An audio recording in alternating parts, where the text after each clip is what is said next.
వైకాపాకి చెందినటువంటి నేత అంబటి రాంబాబు మీద కేసు నమోదవడం జరిగింది.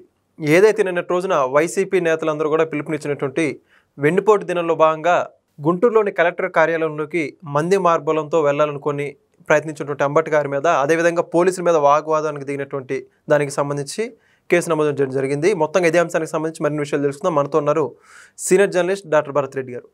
సార్ నమస్కారం అండి. నమస్తే. సరే, మనం చూసుకుంటే ఒక వీడియో బాగా వైరల్ అయింది. అంబటి రాంబాబు గారు ఒక పక్క, మరో పక్క ఒక పోలీసు అధికారి సిఐ గారు, వీళ్ళిద్దరూ కూడా బాహాబాహంగా అరుచుకోవడం జరిగింది. అందులో భాగంగా అంబటి గారు పోలీసులతో ఎక్కువ వాగ్వాదానికి దిగి వాళ్ళ విధులకి ఆటంకం కలిగించారని చెప్పేసి పోలీసులు ఈరోజు కేసు నమోదు చేశారు. మొత్తంగా ఈ అంశానికి సంబంధించి మీరు ఏమంటారు?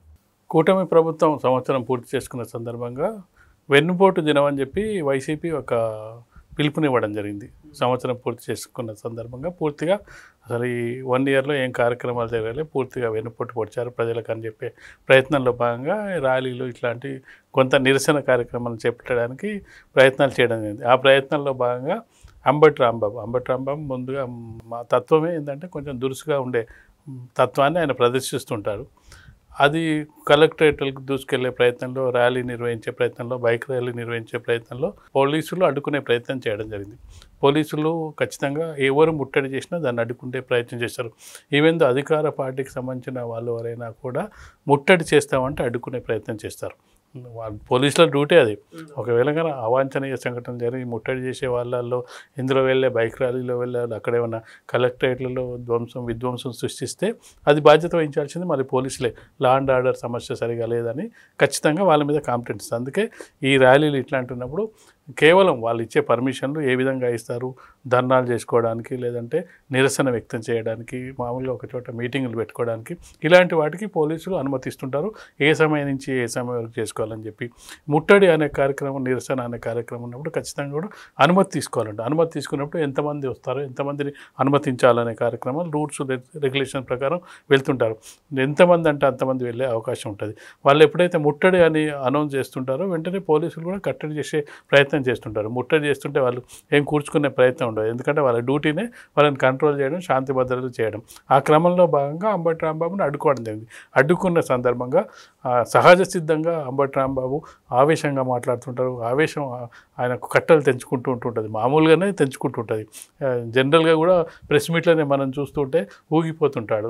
చంద్రబాబు నాయుడు గారి మీద కానీ, కూటమి ప్రభుత్వం కానీ ఊగిపోతూ మాట్లాడుతుంటారు.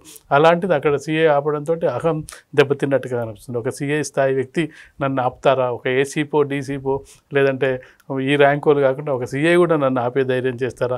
ఈ రాజకీయ నాయకులకు ఎలా ఉంటుందంటే పోలీసు కానిస్టేబుల్, ఎస్ఐలు, సీఏలు అంటే వాళ్ళకి పెద్ద లెక్క ఉండదు. అది మాజీ మంత్రిగా పనిచేసిన వ్యక్తి కాబట్టి వీడెంత వాడెంత అనే పదాలు కూడా వాడుతుంటారు. గతంలో చాలామంది చూసున్నాం. కాబట్టి ఆ క్రమంలో భాగంగా ఆవేశంగా మాట్లాడేది.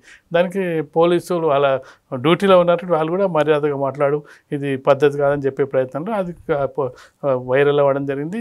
దానికి సంబంధించి ఈరోజు పోలీసులు కేసు కూడా నమోదు చేసింది. పోలీసులు కేసు నమోదు మామూలుగా కూడా ఎవరైనా విధులకు ఆటంకం పరిచినప్పుడు, రాజకీయ నాయకులైన ప్రజలైనా ఎవరైనా చేసినప్పుడు వాళ్ళ మీద కేసులు నమోదవుతూ చేస్తూ ఉంటారు.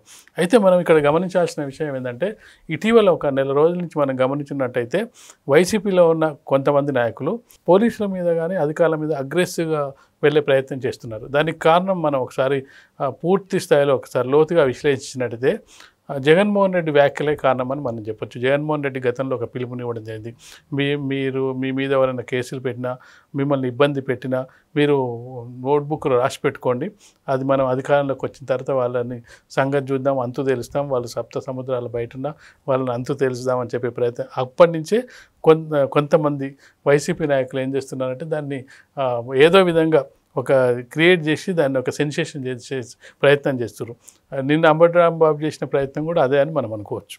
ఓకే, మరి అయితే ఇప్పుడు చూసుకుంటే వైసీపీ నాయకులు వీళ్ళందరూ కూడా ఎక్కువ పోలీసులు టార్గెట్ చేసినట్లు అర్థమవుతుంది. ఏంటంటారు అంటే ఇటీవల చూసుకుంటే మన వరుస ఘటనలు, గతంలో విడుదల రజనీ గారు చిలకలూరుపేట పరిసర ప్రాంతంలో ఒక సీఏ మీద వాగ్వాదం దిగడం, మొన్నటి రోజు చూసుకుంటే కాకాని గోవర్ధన్ రెడ్డి గారు పోలీసులకు వార్నింగ్ ఇవ్వడం, జగన్మోహన్ రెడ్డి గారు, వీళ్ళందరూ కూడా పోలీసులు ఎందుకు టార్గెట్ చేశారంటారు? అంటే వాళ్ళని పోలీసులే కదా అరెస్ట్ చేసేది.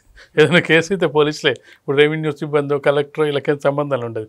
ఫస్ట్ వాళ్ళని తీసుకొచ్చి బేడీలేసి తీసుకొచ్చి స్టేషన్లో కూర్చోబెట్టి కోర్టుకు తీసుకెళ్ళేది పోలీసులే. అందుకే పోలీసులు పోలీసుల మీద సహజంగానే కోపం ఉంటుంది. గతంలో మేము చెప్పిన విన్న ఈ పోలీసే ఈరోజు నన్ను అరెస్ట్ చేస్తుండాను, అదే కోపం ఉంటుంది.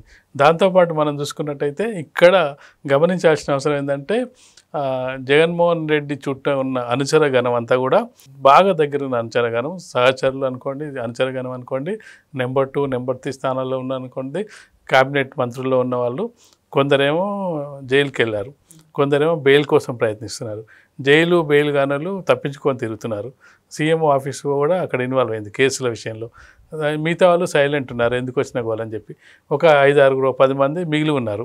అందులో అంబటి రాంబాబు, రోజా, విడుదల రజని, పేర్ని నాని ఇలాంటి వాళ్ళు, వీళ్ళు మాత్రం రోజు ఫోకస్ అవుతున్నారు.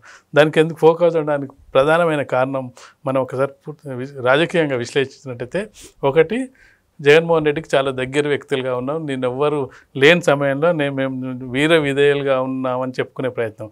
నెంబర్ 2 స్థానం ఖాళీ ఉందని చెప్పి ఇటీవల ఈయన కూడా ట్వీట్ చేయడం జరిగింది. ఎవరు మన విజయసాయిరెడ్డి కూడా నెంబర్ 2 స్థానం ఖాళీగా ఉందని చెప్పి. ఆ నెంబర్ 2 స్థానంలో నెంబర్ 3 స్థానం కోసం వీళ్ళందరూ కూడా ప్రయత్నంలో భాగంగా మేము వీర విధేయంగా ఉన్నాం, మేము వైసీపీ కార్యకర్తలకు అండగా ఉన్నామని చెప్పే ప్రయత్నం ఒకటి.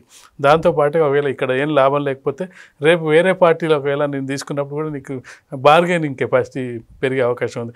అంబటి రాంబాబును రేపు ఏదో జనసేన లేదంటే బీజేపీ ఆకర్షించకు, అంబటి రాంబాబు మాట చాతుర్యం ఉంటుంది, ఇది ఒక ఫైరింగ్ ఉన్న లీడర్ అని చెప్పే ప్రయత్నం ఈ విధంగా.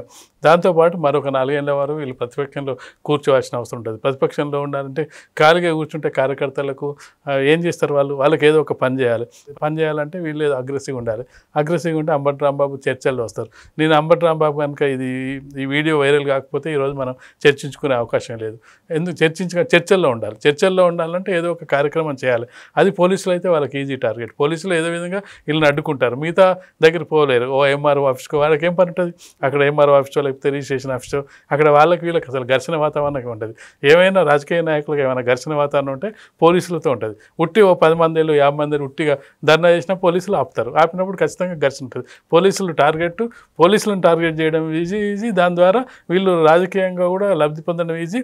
జగన్మోహన్ రెడ్డి దగ్గర కూడా చూసుకున్నట్టయితే మన పార్టీ కోసం కష్టపడుతున్నారు, పార్టీ కార్యకర్తలకు అండగా నిలుస్తున్నారు అని చెప్పే ప్రయత్నం కూడా భాగం. కాబట్టి ఇప్పుడు ఉన్న పరిస్థితిలో అంబటి రాంబాబు తను అంటే నేను యాక్టివ్గా ఉన్నాను, నేనే వైసీపీని కాపాడుకుంటున్నాను అని చెప్పే ప్రయత్నం చేస్తున్నట్టుగా మనకు కనిపిస్తుంది.